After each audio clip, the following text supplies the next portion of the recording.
personal freedom, and if you want to do your duty to fulfill the great and unique American promise. Now get this. No other nation has ever made this promise. No other nation has so dutifully fulfilled this promise. To secure the blessings of liberty for ourselves and our posterity. And by the way, our posterity is our grandchildren. And they too deserve to be free. Now, we have a group of people in Washington today that do not understand the limits of big government. You know, the greatest economist in my book was the great Austrian economist von Mises. Von Mises says government is more than just a necessary evil. Government has legitimate, necessary duties. But government should have the sense and the respect for its citizenry to practice a serious adult restraint and do no more than what they need to do and to do it well. And they don't need to be running your health care. And they can't do it well. But it's more than that with this gang.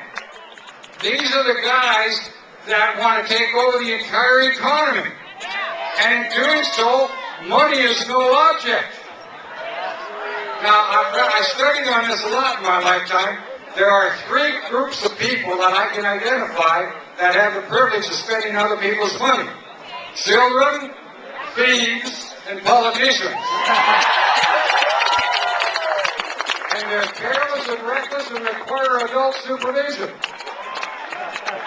These guys, when you see FARC, when you see the bailout, when you see all that is followed, and the billions and trillions of obligations they make, do you wonder, is there anybody in that town that's asking the simple question, where's the money coming from? There's only three ways the government can get the money they're spending. They're either going to tax it from you, they're going to borrow it, or they're going to print it. And if they print it, you pay for it in inflated prices. And these guys are out of control. Now let me give you the hard, cold facts of it. These guys already have an obligation to Medicare, in the area of health care, that is the largest single unfunded obligation of the federal government, $46 trillion.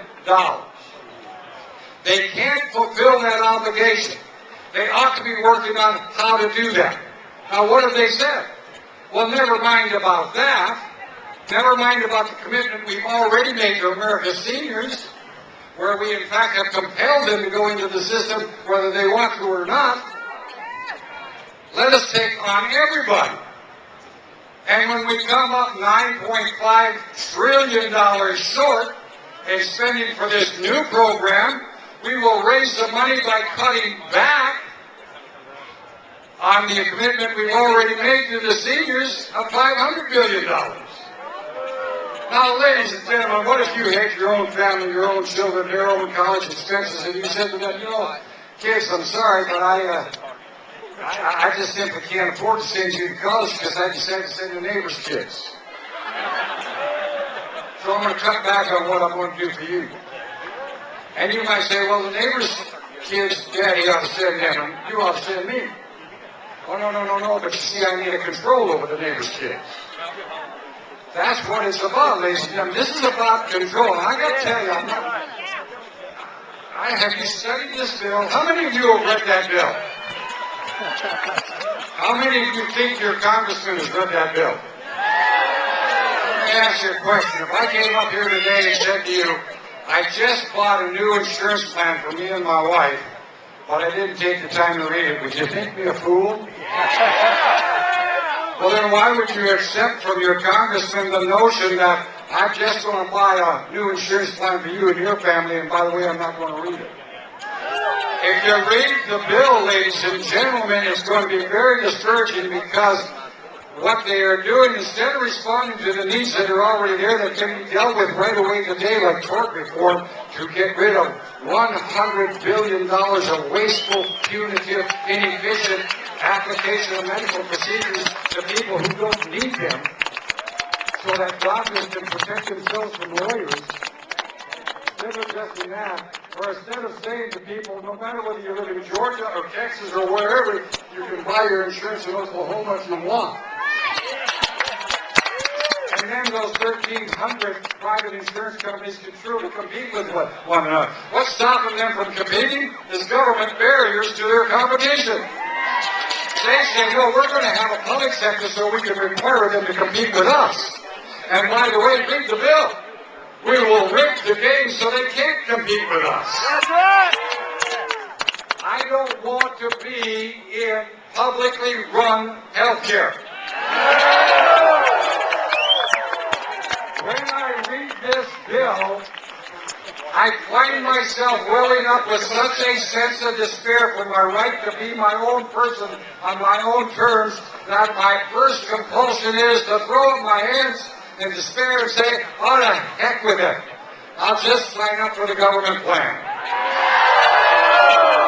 Why would I feel this frustration? Because they have built in red tape, punishments, barriers, taxes to anybody who has the audacity to hope they can take care of themselves. We had this fight in 1993 and 1994. At that time, it was led by Hillary Clinton and a guy named Ira Magaziner. And we won. Yeah. During that time, I was in Congress. I was on one of the 3 committees of jurisdictions that just reported out a bill this past couple of weeks. The Labor Committee. In that committee, I saw an expression of resolve on the part of the gang of characters that are up there today, and a guy by the name of Congressman Miller from California. When I said these words, I said, the American people do not want a government-run health care. And Miller literally snarled at me when he said, the American people are going to get it whether they want it or not,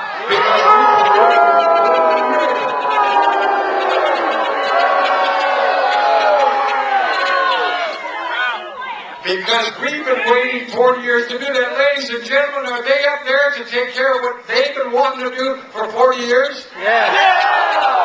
This is the same gang today that's going to ram this down your throat if you don't stand up. I want to thank you all for being here. This is a big fight. We're all going to have to be in it for a long time.